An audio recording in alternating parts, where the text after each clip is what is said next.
Hello guys, my name is Sarpe and as you guys can see, I'm very tired today, but it's fine. The grind never stops. पर उससे पहले I want to just tell you guys something कि तुम लोगों ने पिछले कुछ upload में ऐसा नोटिस करा होगा कि वीडियो काफ़ी ज़्यादा सेंसर हो रही है. सो वीडियोस काफ़ी ज़्यादा सेंसर हो रही है. That is because we are now creating 2 version of the same case. So एक वर्जन तो ऐसा होगा जो पब्लिकली सबके लिए अवेलेबल होगा, which are these uploads. But उसी जगह पे क्योंकि ये वीडियोज इतनी ज़्यादा सेंसर है, we can not upload them on YouTube, इसीलिए हम लोगों ने मेंबर्स के लिए एक सेपरेट सेक्शन बनाया है जहाँ पे तुम्हें सारी फोटोज बिना सेंसर करे, सारे के सारे वर्ड्स बिना सेंसर करे, एंड वीडियोस थोड़ी लॉन्गर भी मिल जाएंगी. And as a bonus thing for members, you will get to see all the videos 2 दिन पहले. सो अगर तुम लोग को भी ये वाला वर्जन देखना है वीडियोस का, तो you can join my membership today. So yeah go join my membership, go support my channel, go listen to my music. I don't know, but let's continue with today's case, जो कि actually एक Bollywood star के बारे में है. 5 अप्रैल 1993 की रात Cooper hospital में एक एम्बुलेंस आती है, पर एम्बुलेंस के अंदर एक पेशेंट बहुत ही क्रिटिकल कंडीशन में थी. डॉक्टर को ये चीज़ बताई गई थी कि ये पेशेंट अपनी बिल्डिंग के 5th फ्लोर से नीचे गिर गई थी, जिसकी वजह से उसके सर पे काफ़ी सीरियस इंजरी आई थी एंड ये पेशेंट हार्डली ब्रीथ कर पा रही थी. जब उस क्रिटिकल पेशेंट को एम्बुलेंस से निकालकर हॉस्पिटल ले जाया जा रहा था, तो उसने डॉक्टर की शर्ट को बहुत टाइटली पकड़ा हुआ था, as if she was holding on to her life. Doctor उसे रीअश्योर कर रहे थे कि वो बच जाएगी. जैसे ही स्ट्रेचर हॉस्पिटल के गेट के अंदर एंटर हुआ, डॉक्टर को उस पेशेंट की ग्रिप लूज होते हुए महसूस हुई एंड फाइनली उस पेशेंट के हाथ से ग्रिप छूटी और हाथ नीचे गिर गया उसका. एंड सिर्फ कुछ सेकेंड्स के चलते हुए that patient lost her life. The patient was Divya Bharti and she was declared dead on arrival. Now ये केस काफ़ी ज़्यादा क्लियर एंड कट है, लेकिन इस केस के पीछे इतनी सारी कंट्रोवर्सीज हैं, इतनी सारी थ्योरीज हैं कि आज तक भी बहुत सारे इस एक्ट्रेसेस के फैन इस केस को क्लियर कट सॉल्व नहीं बुलाते हैं. So let's learn more about today's case revolving around the mysterious death of Divya Bharti.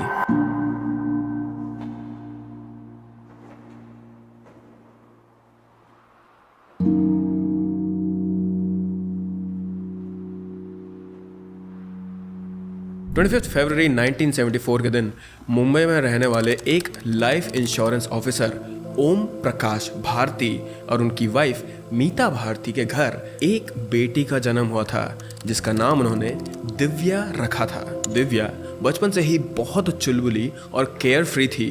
वो इतनी क्यूट और डॉल लाइक थी कि जब भी लोग उन्हें देखते वो बिलीव नहीं कर पाते थे कि ये एक रियल बेबी है. उनका एक छोटा भाई भी था, कुणाल, जिससे वो बहुत ज़्यादा प्यार करती थी. दिव्या हमेशा चाहती थी कि उनका छोटा भाई कुणाल उन्हें हमेशा दीदी बोलकर बुलाए, पर क्योंकि दिव्या और कुणाल के बीच में ज़्यादा एज डिफरेंस नहीं था, ज़्यादा एज गैप नहीं था, तो हमेशा कुणाल दिव्या को उनके नाम से ही बुलाता था, जिसकी वजह से दिव्या नाराज़ हो जाती थी. तो इस चीज़ का सोल्यूशन ढूंढने के लिए दिव्या के पेरेंट ने ये करा कि उनका निक नेम घर में ही दीदी रख दिया उन्होंने. तो अब उनके पेरेंट्स भी उन्हें घर में दीदी बुलाया करते थे, दिव्या को दीदी बुलाया करते थे, जिसकी वजह से उन्हें ऐसा लगता था कि कुणाल को आदत पड़ जाएगी दिव्या को दीदी बोलने की. But that thing never happened. Now Divya को, जैसा मैंने कहा कि वो बचपन में बहुत ज़्यादा डॉल लाइक थी, तो सभी लोगों से उन्हें बहुत ज़्यादा प्यार मिलता था, घर में भी उन्हें बहुत ज़्यादा प्यार मिलता था. लेकिन उनके academically she was not that strong और उनके कभी भी अच्छे नंबर नहीं आते थे. So we can say this statement very clearly कि दिव्या जी पढ़ाई में अच्छी नहीं थी. वो ज़्यादातर अपनी स्कूल लाइफ में फेल ही होती थी और कभी कभार अगर उनका लक अच्छा चल गया, फिर उन्होंने थोड़ी सी पढ़ाई कर ली, तो उनके 4 मार्क्स आते थे पेपर में. दिव्या जी की मॉम मीता जी उन्हें पढ़ाने की बहुत ही ज़्यादा कोशिश करा करती थी. She used to sit with her ताकि वो डर की वजह से ही पढ़ ले. लेकिन दिव्या जी का हमेशा दिमाग या फिर उनका इंटरेस्ट कभी भी पढ़ाई में था नहीं, वो कुछ और ही काम करा करती थी. जब उनकी मॉम उन्हें पढ़ा रही होती थी, तब वो चुपके से मिरर के सामने खड़े रहकर श्रीदेवी जी के सॉन्ग ताथैया ओ पर डांस करती थी. वो उनकी फेवरेट एक्ट्रेसेस थी.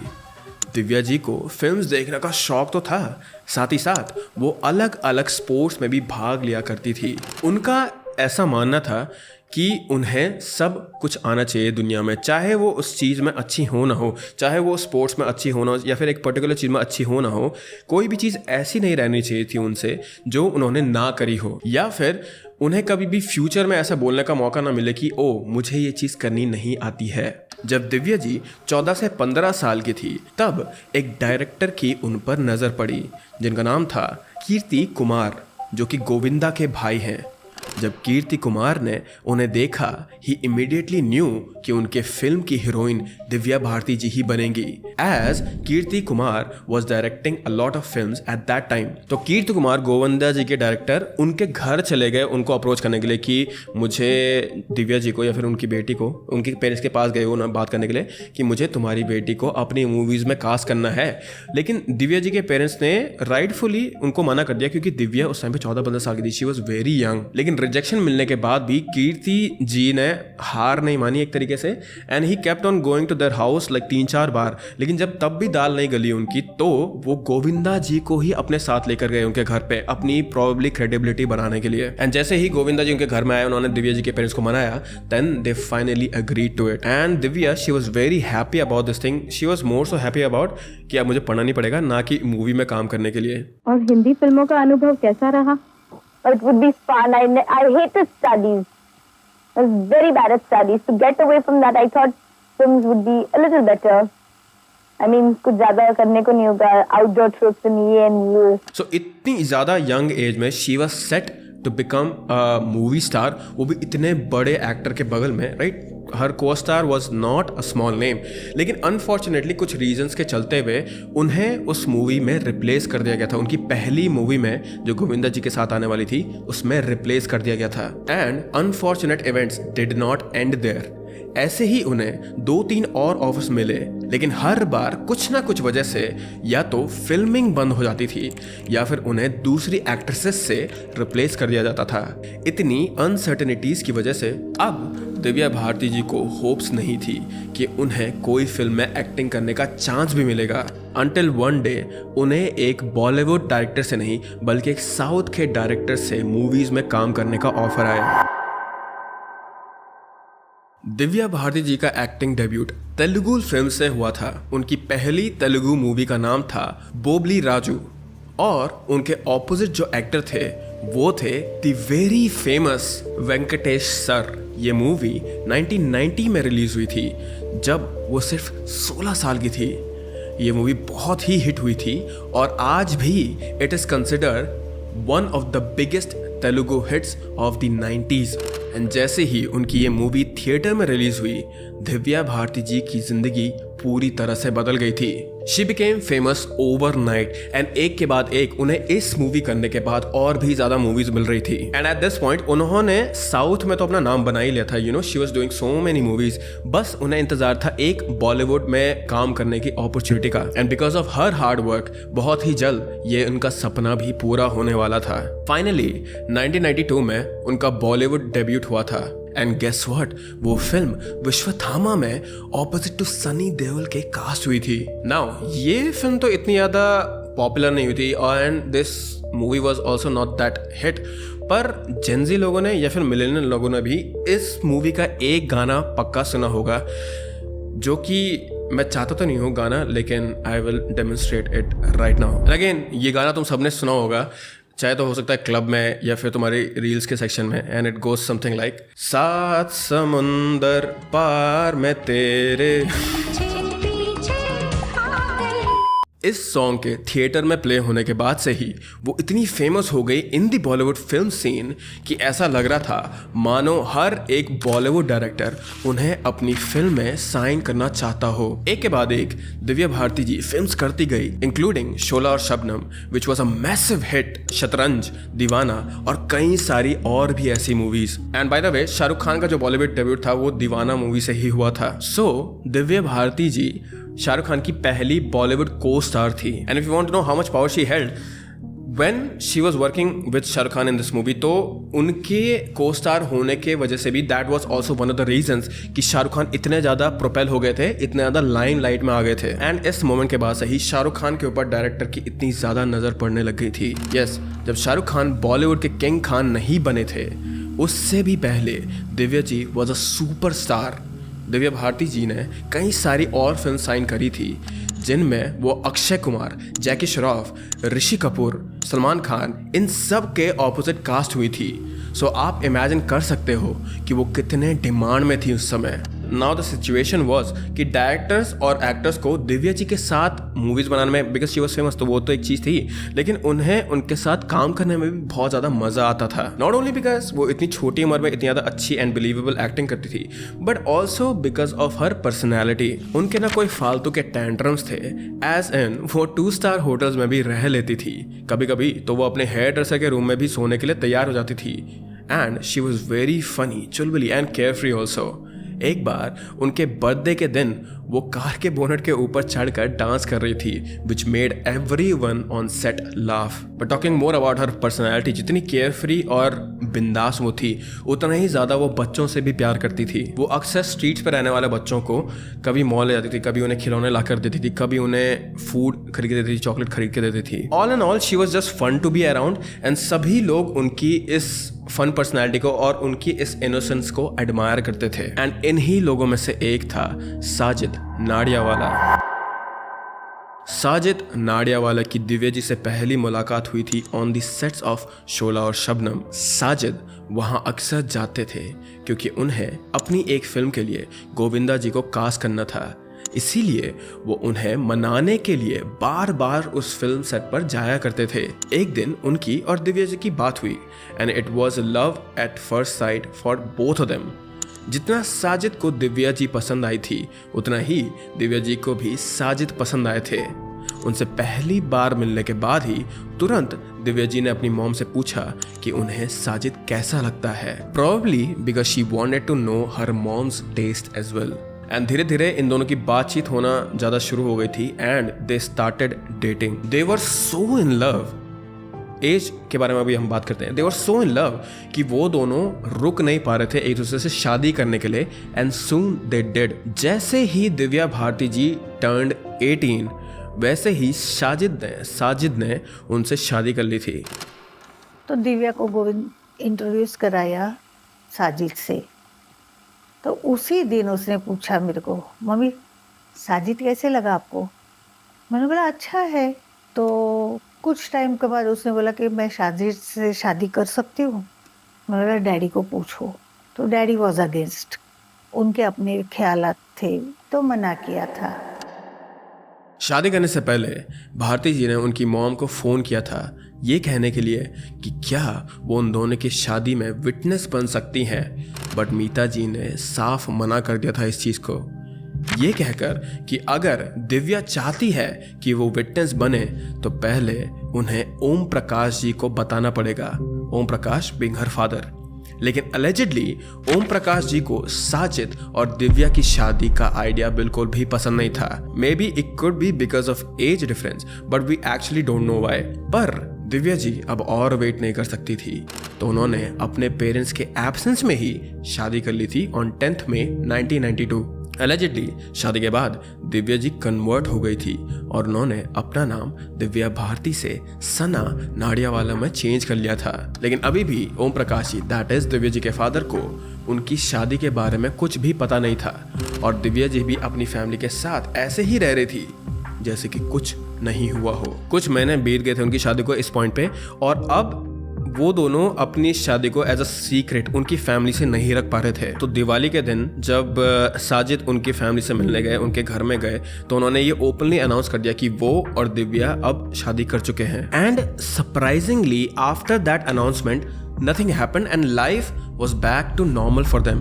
दिव्या जी अपनी फिल्म में बिजी हो गई थी और साजिद अपने काम में। जल्द ही उन दोनों ने वर्सोवा की तुलसी अपार्टमेंट्स में 5th फ्लोर पर एक फ्लैट रेंट पे लिया, जहां वो दोनों साथ में रहने लगे थे। 5 अप्रैल 1993। दिव्या भारती जी की उम्र उस समय 19 साल की थी। उस दिन दिव्या जी चेन्नई से शूट खत्म करके मुंबई लौटी थी। मुंबई लैंड करते ही वो अपनी फैमिली के साथ बैंड्रा में एक घर देखने गई थी और उन्होंने अपनी फैमिली के साथ ही घर भी फाइनलाइज कर लिया था। She was happy that day क्योंकि उन्हें जैसा घर चाहिए था एग्जैक्टली वैसा ही घर उन्हें मिल गया था वहाँ। एंड उसके बाद वो अपने फादर और भाई के साथ पाली हिल्स में अपने पुराने नेबर से मिलने गई थी। इतने सालों बाद मिलने की वजह से, क्योंकि दिव्या जी बिजी थी राइट अपनी मूवीज की शूटिंग में, तो इतने सालों बाद मिलने की वजह से वो लोग एक तो बहुत ज़्यादा खुश थे, एंड देन वो लोग इतनी ज़्यादा गप्पे मार रहे थे कि उन्हें टाइम को पता ही नहीं चला। तभी सडनली दिव्या जी को एक कॉल आया। फोन की दूसरी तरफ थे साजिद नाडियावाला, जिन्होंने ये कहने के लिए फोन किया था कि फैशन डिजाइनर नीता लुल्ला घर आने वाली हैं दिव्या जी के आने वाले फिल्म आंदोलन के कॉस्ट्यूम्स डिस्कस करने के लिए, जिसके लिए ऑब्वियसली दिव्या जी का घर में प्रेजेंट होना बहुत ही ज्यादा जरूरी था। दिव्या भारती जी के भाई कुणाल ने उन्हें वर्सोवा के तुलसी अपार्टमेंट में ड्रॉप किया और वो वहां से चले गए। Now when Divya came to their apartment, उस समय पे साजिद जी वहीं थे, लेकिन उन्हें कुछ मीटिंग की वजह से घर से बहुत ही ज्यादा जल्दी जाना पड़ा। तो अब दिव्या जी अपने अपार्टमेंट में अकेली थी, लेकिन फॉर्चुनेटली उनके दोस्त या फिर उनके डिजाइनर उनके घर में आने वाले थे। रात के करीबन 10 बजे नीता लुल्ला अपने साइकेट्रिस्ट हस्बैंड श्याम के साथ दिव्या जी के घर आई। अलेजिडली श्याम दिव्या जी को डिप्रेशन के लिए ट्रीट कर रहे थे and this thing had been going on for a while now. उस समय घर पर दिव्या जी, नीता और श्याम के अलावा एक और इंसान था जो थी अमृता दिव्या जी की हाउस हेल्प थी। अमृता जी ने दिव्या को बचपन से संभाला था, जिसकी वजह से you guys can kind of feel this thing also कि वो दोनों एक दूसरे के बहुत ही ज्यादा क्लोज थे। इसीलिए शादी करने के बाद भी दिव्या जी ने अमृता को ही अपना हाउस हेल्प के लिए चुना था। Now coming back to their house, Neeta, Shyam और दिव्या जी हॉल में ड्रिंक कर रहे थे और अमृता किचन में सबके लिए स्नैक्स फ्राई कर रही थी। हॉल में टीवी चालू था जिसकी आवाज kind of muffled but clearly आ रही थी।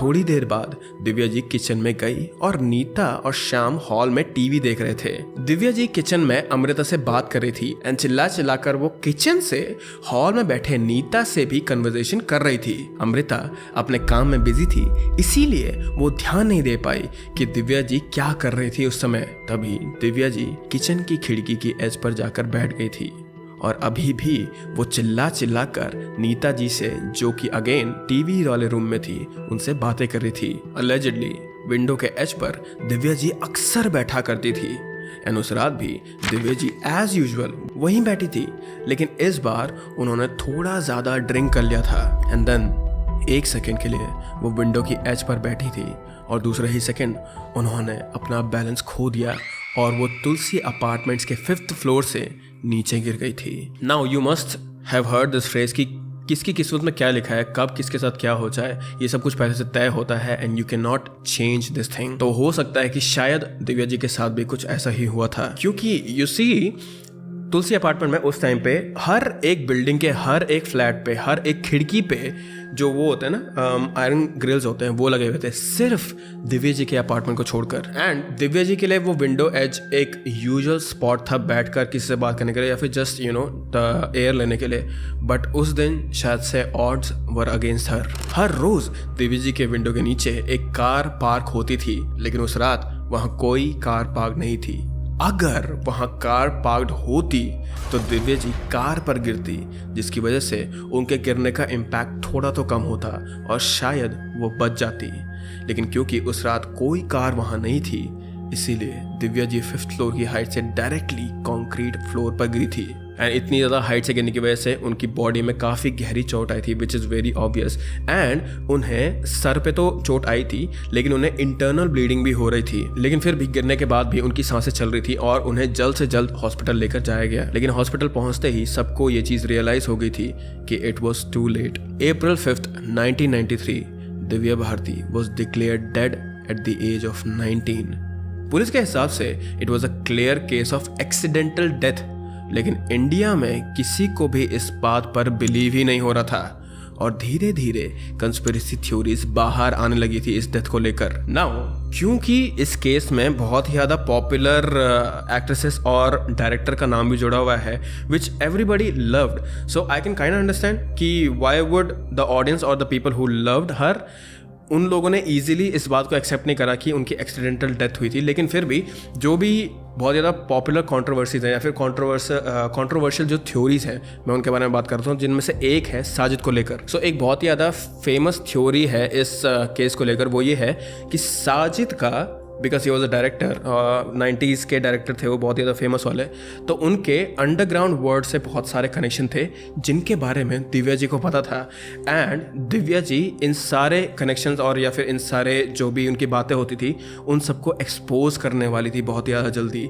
इसीलिए साजिद ने, उनके हस्बैंड ने ही उनकी मौत करा दी थी। बेसिकली उनके हस्बैंड ने खुद उन्हें अपने रास्ते से हटा दिया था, लेकिन इस बात का भी पुलिस को कोई भी एविडेंस नहीं मिला था उस समय। नाउ पुलिस उस समय भी यही कह रही थी, जब ये थ्योरीज भी आ रही थी, जब दिव्या जी की बॉडीज को भी ले जाया जा रहा था, कि this was a sure and sure accidental case. Now तुम लोग को ये सुन के ऐसा लग रहा होगा कि जब पुलिस इतना ज़्यादा श्योर है तो उन्होंने बहुत ही ज़्यादा ढंग से वहाँ पे छानबीन करी होगी या फिर उस घर की इन्वेस्टिगेशन करी होगी, राइट?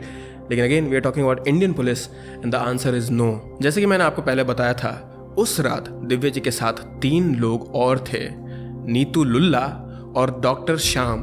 तो नीतू लुल्ला और डॉक्टर श्याम के जो स्टेटमेंट्स थे वो आज तक पब्लिक नहीं करे गए हैं और ना ही कभी इन दोनों ने मीडिया से कुछ कहा है। जहाँ तक बात रही अमृता की, जो कि दिव्या जी की मेड थी, एज आई सेड अर्लियर, वो दोनों बहुत ही ज़्यादा क्लोज थे। तो दिव्या जी की डेथ के 1 महीने के अंदर ही अमृता जी की हार्ट अटैक से डेथ हो गई थी, बिकॉज ऑफ विच पुलिस उनका कभी स्टेटमेंट ले ही नहीं पाई। सो एक्चुअली उस रात क्या हुआ था वो कभी पब्लिक ही नहीं हो पाया था, जिसकी वजह से अगेन बहुत सारी कंट्रोवर्शियल थ्योरीज आ रही थी या फिर कंस्पिरेसी थ्योरीज आ रही थी। पुलिस ने साजिद, कुणाल जो कि दिव्या जी का भाई था, और मीता यानी दिव्या जी की मॉम से भी पूछताछ करी थी, लेकिन अगेन उनके स्टेटमेंट भी कभी पब्लिक नहीं करे गए थे। लोगों ने तो ये मान लिया था कि ये एक्सीडेंटल डेथ नहीं हो सकती, लेकिन दिव्या जी के फादर ओम प्रकाश जी का ये मानना था कि उनकी बेटी की डेथ एक एक्सीडेंट ही थी। तो फाइनली ओम प्रकाश जी के ये कहने के बाद पुलिस ने 1998 में दिव्या जी की डेथ को एक्सीडेंटल डेथ बताकर ये केस हमेशा के लिए क्लोज कर दिया था। दिव्या की डेथ की न्यूज़ के बारे में सुनकर सभी लोग काफ़ी ज़्यादा शॉक थे, इंक्लूडिंग साजिद ऑल्सो, क्योंकि जब साजिद ने दिव्या की बॉडी हॉस्पिटल में देखी थी तो he did suffer from a mini heart attack. Divya के डेथ से साजिद इतना अफेक्टेड थे कि 1993 से 2004 तक उनके प्रोडक्शन हाउस से जितनी भी मूवीज़ रिलीज़ होती थी वो सब दिव्या जी को डेडिकेटेड होती थी। 2004 में साजिद ने दोबारा से शादी कर ली थी and he married to Wardha, लेकिन शादी के बाद भी साजिद दिव्या की फैमिली से काफ़ी क्लोज रहे। वो अपनी मूवी के हर एक स्क्रीनिंग पर ओम प्रकाश जी को लेके जाते थे। उनकी वाइफ वारधा भी दिव्या जी की फैमिली का ध्यान रखती थी और उनके जो भी बच्चे थे वो दिव्या जी को बड़ी मम्मी कहते थे। Is this correct that Divya Bharti के फैमिली के साथ आप अभी भी फ्रेंडली हैं? Yeah, of course. मैंने सुना है ये भी कि आप जब ट्रायल रखते हो तो उनको बुलाते हो। So they are part of every occasion of us, and they've been a family. And I like the quote when his father told that time, okay, I lost a daughter, but I gained a son. Divya is still very much part of our life, our family, her dad, her brother Kunal. Like, they are our family. They are part of each celebration. My children, when they watch the movie, they call her Badi Mummy. So, guys, she is still a very, very, very beautiful part of our life. लेकिन sadly Divya ji के parents अब इस दुनिया में नहीं है। 2018 में उनकी मॉम मीता जी की किडनी फेलियर की वजह से डेथ हो गई थी और 2021 में उनके फादर ओम प्रकाश जी की डेथ बुढ़ापे की वजह से हो गई थी एंड ओम प्रकाश जी की आखिरी सांस तक साजिद उनके साथ ही थे। Now it is a very unfortunate thing जिस तरीके से दिव्या जी की डेथ हुई थी एंड उस वजह से भी and because people loved her again, उनके काफ़ी सारी थ्योरीज हैं इस केस को लेकर, but even I do believe this thing and again this is opinion, even I do believe this thing कि it was an accidental death only. मैंने कुछ थ्योरीज पढ़ी थी इसके बारे में, like mostly on some sites, I won't take names, कि it was a for sure conspiracy, then linking it to Salman Khan also. I don't know what people are on about that thing. Sometimes it is not that complicated. Now yes, it is true कि police वालों ने उसमें ढंग से investigation नहीं करी and we don't have the statements also इतने सालों के बाद भी, लेकिन again everything points towards that only, so that is what I believe in. Again, statement, facts. But at the end I would just like to say कि rest in peace to Divya Bharti ji. I don't know कि अगर वो और इस industry में रहती तो कितनी ज़्यादा अच्छी मूवीज़ देती, कितना ज़्यादा एंटरटेन करती लोगों को, but with that I hope that she rest in peace. And before you go guys, I would like to remind you all again कि हमारी जितनी भी वीडियोस हैं उनके 2 वर्जन आते हैं, एक हमारे पब्लिक ऑडियंस के लिए एंड एक है हमारे मेंबर्स के लिए, विच आर कम्प्लीटली अनसेंसर्ड। तो अगर तुम्हें इस वीडियो का भी अनसेंसर्ड वर्जन देखना है या फिर मेरी बाकी वीडियोस का भी अनसेंसर्ड वर्जन देखना है तो please subscribe to my membership और join my membership. But with that I hope that you guys are happy and healthy. Please keep your loved ones very close to you guys and I will see you very very soon. Bye bye.